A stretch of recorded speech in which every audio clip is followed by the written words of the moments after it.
Hey guys, Brian delivers you the goods here. I'm returning to you today for a album review. This is for a surprising album review I did not expect to do for Hardy's new album that came out earlier this year on January 20th of 2023. This is for the Mockingbird and the Crow album that I got a chance to listen to for this hour and a minute album, which is a 17 track album. So I'm going to discuss what I listened to for all 17 songs and let you know my thoughts on this album as a whole. So let's dive into this album review. Sorry, that's my sister's cat right here. Titan is his name.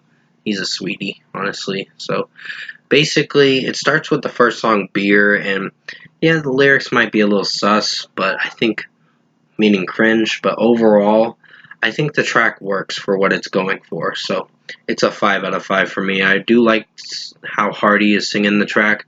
It works pretty well. So yeah, it's a good song. Not one of my all-time favorites, but it's a pretty good song. Red, featuring Morgan Wallen, is a solid track. I just don't know if I like it that much. It throws in some cringy lyrics from time to time, but I think overall it's a good track in its own way. So 4.5 out of 5. Wait in the Truck. I saw the music video for it, which was really interesting. Of a music video, it just shows that I guess the Lainey Wilson country singer, which she is, I guess, a new artist. I don't know for sure. I haven't been following country in like since 2012 or so. So it's been quite a while. I just think the pop country and all the other, mostly the pop country, is the cringiest in my honest opinion. Sometimes it works, sometimes it doesn't. So personally, I think this track worked for what it was going for, and I think it was set up pretty well. With Lainey Wilson and Hardy's harmonizing vocal sounded really good, so this is a 5 out of 5. And mostly the song depicted about, I guess, abuse or whatever, sexual abuse or something from the girl, and then Hardy goes and kills the guy that did it, and then he goes to jail for a long time. So basically, it's that kind of scenario and situation. Next song is Drink One for me, and that's a solid track. I don't know if I like some of the lyrics. They're a little on the fence and iffy, but I think overall it works. So I give this a 4.5 out of 5. In some areas it does good, other areas it has its cringe moments. Then comes I Am Country, and that's a good track in its own way. I don't hate this song personally. I just don't know if I like it to the point where I think it's my favorite song. But there are some moments where Hardy's vocals sound alright, and some moments where his vocals are a little iffy. Next is Screen, and that's a pretty good song. I really like this track for what it went for, so it's a 5 out of 5. Really enjoyed this song with how it sounded overall. I Am Country, I forgot to mention, is a 4.5 out of 5. I gave it. So Screen is getting a 5 out of 5. I really enjoyed this track. Yes, some of the lyrics are a bit on the nose and on the fence mostly, but I think it works for what it's going for in some areas. And mixing and production wise, it was pretty good. Happy is a solid track. Some of the lyrics are a little forgettable, but overall the mixing and production is pretty good in this song. So I'd give this a 4.5 out of 5. Here Lies Country Music is another solid track. I think it's alright for what it went for. So it's a 4.5 out of 5 for me. Some of the lyrics are a little on the nose, on the fence for me. It depends in the sections of the song. Next comes one of my favorite songs, The Mockingbird and the Crow. It starts off pretty interesting. It starts off pretty melodic, and then it gets into some good heavy drum work and guitar work that I like in the second section of the song, which is The Crow.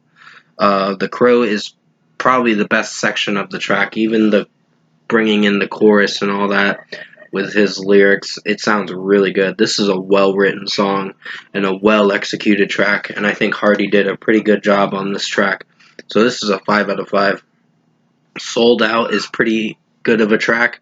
I really like how Hardy is singing this, and his scream vocals from time to time sound pretty interesting of listening to it. So, really invested in this song, and I really enjoyed it. Definitely rocks for sure. 5 out of 5. Jack is a pretty good one. I really like this track for what it went for, and it's definitely rocks for sure.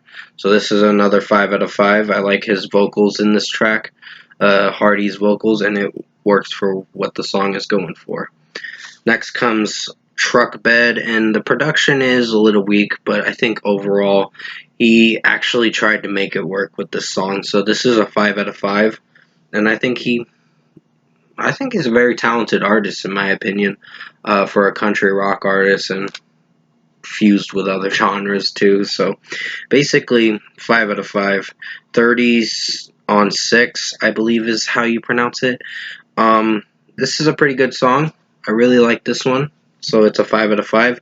I like the second half of the album mostly because that's where you get into the more country rock stuff of the album and some metalcore from time to time. So there's some pretty heavy stuff in the second half of the album.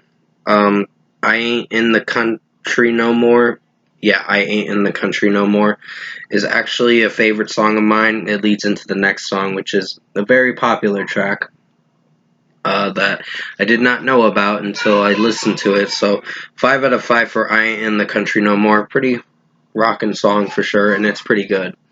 Radio song featuring Jeremy McKinnon from A Day to Remember is one of the best songs. Yeah, breakdown wise, it's pretty good. It's when Jeremy McKinnon says this ain't no radio song, and then he says fuck after that. It's pretty good, and the breakdowns are great in this song. So I really enjoyed this track. So this is a 5 out of 5. Even Hardy's rapping at the beginning for the verses sounded really interesting with how it was well executed. So basically 5 out of 5. Then comes Kill Shit Till I Die, which the lyrics are a little on the nose and on the safe side, but I think it works for what it's going for. It makes the song sound really good with how he's singing it. So this is a 5 out of 5.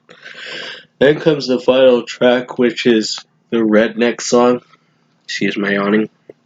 This is a really good song. I like the outro to the track because you get into some really heavy drum work and fast-paced drum work, and guitar work is pretty good. So overall, I think Redneck song is pretty good. There are some hit or miss lyrics from time to time that I don't know if I like, but overall, the song has its quirky moments, but it works. So this is a 5 out of 5. Overall, production, mixing, and execution-wise, I actually found myself really liking this album. Despite, I know some critics have been giving it negative ratings, I personally dig this artist. I don't have anything to complain about with this artist because he tries to make it work with his music. He's actually putting a lot more effort into the songwriting. I mean, the first 5 songs are a little iffy, but the remainder of the album worked for what it was going for. I actually did enjoy the first 5 songs to an extent.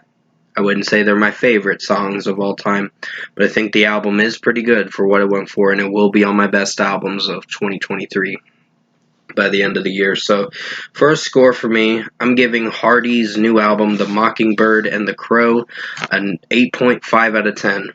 Pretty good album, definitely rocks for sure. There are some solid tracks that did ruin the reception a bit, but overall, this album did rock for sure.